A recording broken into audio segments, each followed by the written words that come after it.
Praise the Lord. पिता परमेश्वर का हृदय से धन्यवाद देते हैं कि प्रभु के अनुग्रह के द्वारा हम सब एक साथ फिर से पाए जाते हैं। पवित्र शास्त्र बाइबल में इस तरह से लिखा है, इसलिए परमेश्वर के चुने हुओं की नाई जो पवित्र और प्रिय हैं, बड़ी करुणा और भलाई और दीनता और नम्रता और सहनशीलता धारण करो। वचन में आगे लिखा है, और इन सब के ऊपर प्रेम को जो सिद्धता का कटिबंध है बांध लो। और इन सब के ऊपर प्रेम को जो सिद्धता का कटिबंध है बांध लो। प्रिय भाई बहन, आइए इस नए वर्ष में हम सिद्धता की ओर बढ़ते चले जाएं और प्रेम को जो सिद्धता का कटिबंध है बांध लें, क्योंकि परमेश्वर प्रेम है। परमेश्वर ने जगत से ऐसा प्रेम किया कि उसने अपना इकलौता पुत्र दे दिया, ताकि जो कोई उस पर विश्वास करे वो नाश ना हो परंतु अनंत जीवन पाए। जग में आया यीशु स्वर्ग छोड़कर, मेरा सारा दंड सह लिया उसने। कोड़े खाकर क्रूस उठाकर यीशु ने मुझे मुक्ति और चंगाई दे दी है। अनोखा प्यार है तेरा, करूंगा स्तुति तेरी मैं सर्वदा। अनोखा प्यार है तेरा, करूंगा स्तुति तेरी मैं सर्वदा। करूंगा स्तुति तेरी मैं सर्वदा, करूंगा स्तुति तेरी मैं सर्वदा। हालेलुया। हम परमेश्वर का धन्यवाद करते हैं एक और नए दिन को परमेश्वर ने हमको दिखाया कि हम उसके सामने आ करके और कुछ वचनों को हम मनन कर सकते हैं। हम अपने जीवन में जब विभिन्न पहलुओं से गुजरते हैं तो हम क्या देखते हैं कि हमारे सामने कई चिन्ह आते हैं। कहीं लिखा होता खतरा, कहीं लिखा होता जैसे हम रोड पे चल रहे हैं, सड़क पे चल रहे हैं तो वहाँ पर वार्निंग के कुछ साइन दिए होते हैं और उसमें लिखा हुआ धीरे चलें, आगे जो है अंधा मोड़ है, ये आगे ऊंची चढ़ाई है एकदम से। तो हम इन मार्गों को, इन बातों को देखते हैं, ये खतरे के जो बातें हैं वहाँ पर प्रकट की गई है, चेतावनी दी गई है, तो हम चेतावनी का पालन करें। ऐसी एक चेतावनी हमारे परमेश्वर के वचन में पाई जाती है, जो पाया जाता है लूका रचित सुसमाचार उसके 17 अध्याय उसकी 32वीं और 33वीं पद में। लूत की पत्नी को स्मरण रखो। हाँ, जो कोई अपना प्राण बचाना चाहे वह उसे खोएगा, और जो कोई उसे खोए वह उसे जीवित रखेगा। तो यहाँ पर हम एक चेतावनी देखते हैं, लूत की पत्नी को स्मरण रखो। लूत की पत्नी ने ऐसा क्या किया कि परमेश्वर इस बात को, परमेश्वर अपने वचन में उसने स्थान दिया है कि उसको स्मरण करना, जिससे कि हम चेतावनी को पाकर के अपने आप को सुरक्षित कर लें।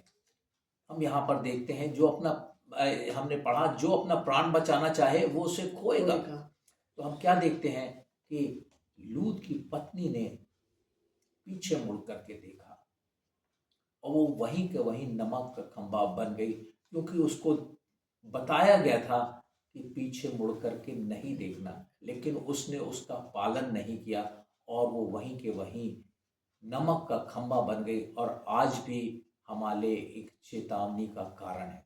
परमेश्वर का वचन कहता है, परमेश्वर का वचन कहता है विनाश से पहले गर्भ होता है।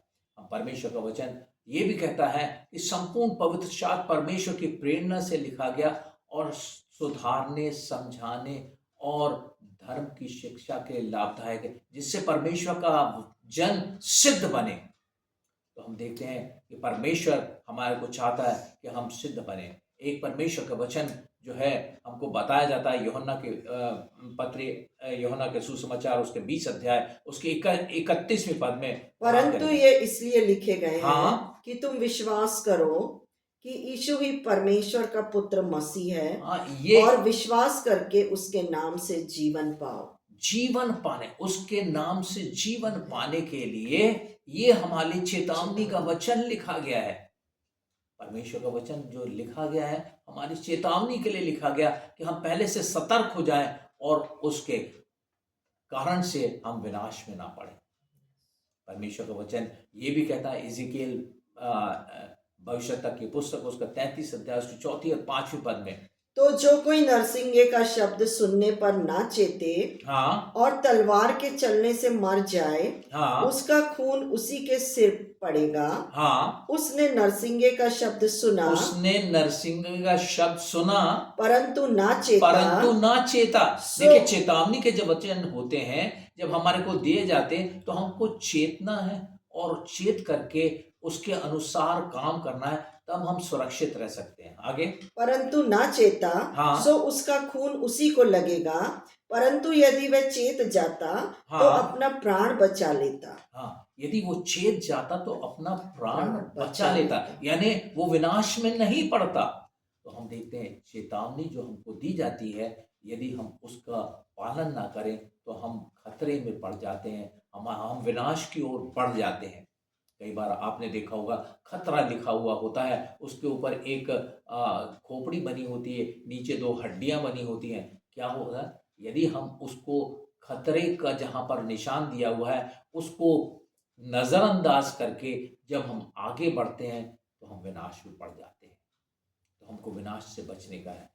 इसी जो हमने लूका रचित सुसमाचार को पढ़ा, उसके 26 से और 30वीं पद तक वहां पर भी कुछ लिखा हुआ है, उसको भी हम पढ़ेंगे।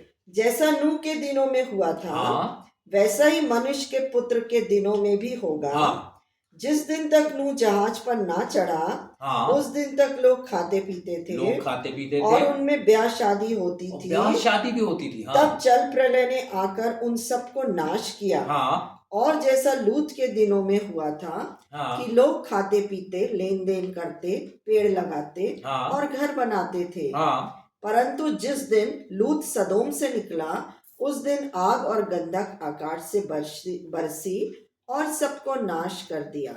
हाँ, तो हम क्या देखते हैं, मनुष्य के पुत्र के प्रकट होने के दिन भी ऐसा ही होगा। मनुष्य के पुत्र का प्रकट होना बहुत ही निकट आ गया है।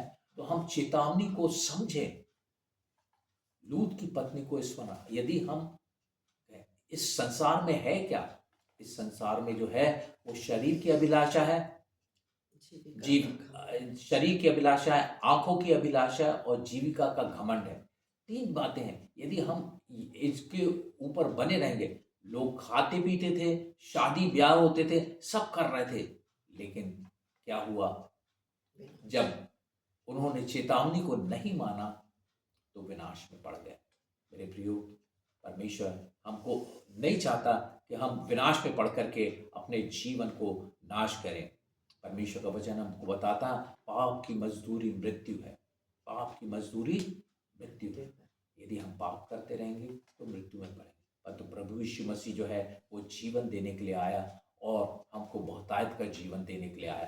परमेश्वर का वचन हमको प्रेतों के काम उसका 3 अध्याय उसकी 19वीं पद में क्या कहता है, उसको भी हम पढ़ेंगे। इसलिए हाँ, मन फिराओ और मन लौट फिराओ आओ। और लौट आओ, मतलब चेतावनी पर ध्यान दो, मन फिराओ, अपने जीवन को बदलो। हम जिस मार्ग पे चल रहे हैं उस मार्ग पे ना चले, परंतु हम चेतावनी को समझ करके अपने जीवन को बदलें। हाँ, आगे, इसलिए मन फिराओ और लौट आओ, हाँ, कि तुम्हारे पाप मिटाए कि तुम्हारे जाएं। पाप मिटाए जाएं। परमेश्वर हमसे चाहता है कि हमारे पाप मिटाए जाएं। प्रभु यीशु मसीह ने अपना बलिदान दिया कि हमारे पाप मिटाए जाएं, जिससे प्रभु के सन्मुख से विश्रांति के दिन आए। जिससे प्रभु के सन्मुख से विश्रांति के दिन हमारे पास जीवन आए, बहुतायत का जीवन आए। परमेश्वर यही हमसे चाहता है।